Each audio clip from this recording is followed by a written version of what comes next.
Bonsoir à tous, je vous retrouve avec plaisir comme d'habitude, un instant avec la porteuse de voix. Voilà, et ce soir le thème que je voudrais aborder, que je trouve intéressant, où moi aussi j'en fais en fait la pratique, l'expérimentation, c'est si nous essayions de faire à partir du tu et du je, si nous essayions de faire du nous.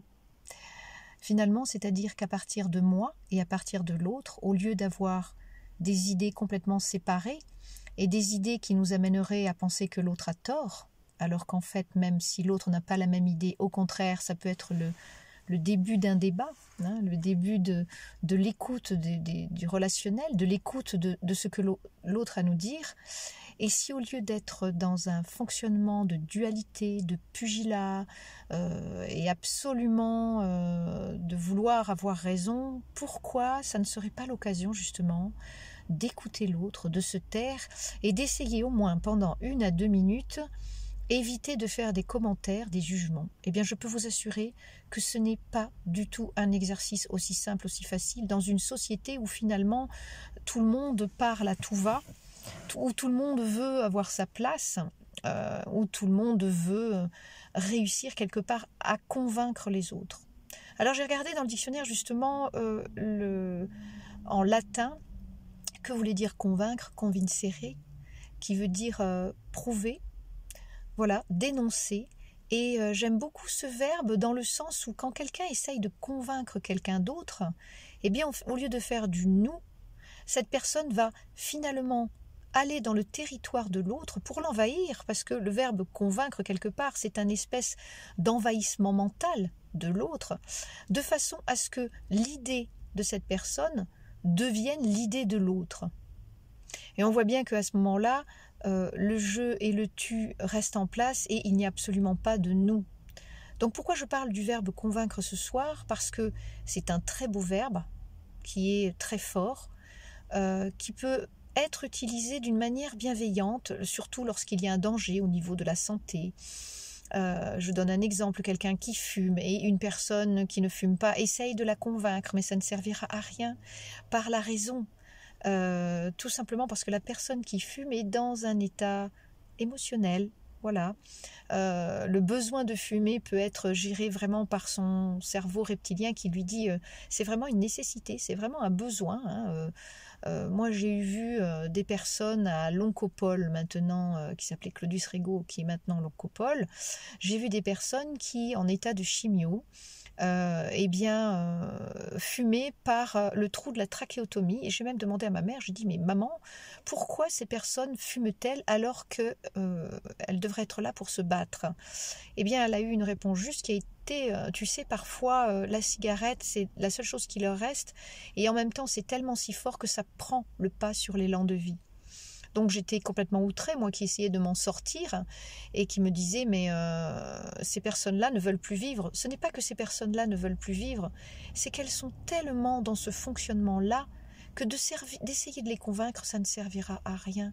Elles sont dans un fonctionnement véritablement très particulier où finalement le néocortex du raisonnement, ou ce néocortex qui va pouvoir culpabiliser, ça ne sert strictement à rien puisque la personne sait que ce n'est pas bon pour elle. Donc ici, ce n'est pas convaincre, mais c'est accompagner, c'est accueillir, proposer et dire voilà, si tu as besoin de moi, je suis là, tu as tes convictions, j'ai les miennes, c'est juste transmettre éventuellement un avis en accueillant l'avis de l'autre. Donc éviter, comme dit ce verbe prouver, dénoncer, qui est quelque chose de très fort, mais au contraire, plutôt que de rester chacun sur ses positions, essayer de trouver un territoire de neutralité qui fera qu'il y aura du nous, et souvent en écoutant la personne, eh bien, au-delà de ce qu'elle dit, on commence peut-être à comprendre et à percevoir ce qu'elle vit. Et souvent le premier message, qui est un message juste de parler et de conviction qu'elle a elle-même, et bien derrière on va y trouver une grande sensibilité, un message d'espoir, un message de demande d'accueil, un message d'écoute, et où finalement le premier message, celui qui sera le message mental, où la personne parle, aura beaucoup moins d'importance. Donc voilà, c'est pour ça que je dis que créer du nous à partir du tu et du je, est quelque chose de très important parce que finalement ça va au-delà du message et c'est vraiment le respect de ce que la personne peut dire en face, même si ça nous dérange, même si ça nous gêne, mais d'accueillir ce que la personne dit et puis surtout, essayer de se taire jusqu'au bout, ce qui est un exercice très difficile, un exercice d'apprentissage. Hein. Je vous l'ai déjà dit, il est dit que la plupart du temps, nous passons 20% de notre temps à écouter et 80% de notre temps à parler. Eh bien, essayons, pour construire du nous, d'inverser ceci et de faire 80% d'écoute et 20% pour parler. Parce que l'écoute, c'est quelque chose de très important. L'écoute, ce n'est pas le non-faire, au contraire, c'est une attention particulière d'accueil à une personne. Et vous le verrez, au bout d'un moment, même si la personne n'est absolument pas d'accord avec vous, simplement le fait de l'avoir écoutée va vraiment amollir sa propre conviction et elle sera dans un état de disponibilité pour écouter à son tour ce que vous allez dire. Et comme vous n'allez pas essayer chercher de la convaincre, c'est-à-dire d'entrer dans son propre territoire, eh bien il va se faire un mouvement de va-et-vient qui va créer un espèce de cercle d'intimité entre vous, un cercle de partage, et tout est possible dans l'échange. Je ne vous dis pas que c'est facile, je ne souhaite pas justement vous convaincre, je vous transmets juste ce que j'essaye de mettre en place moi-même.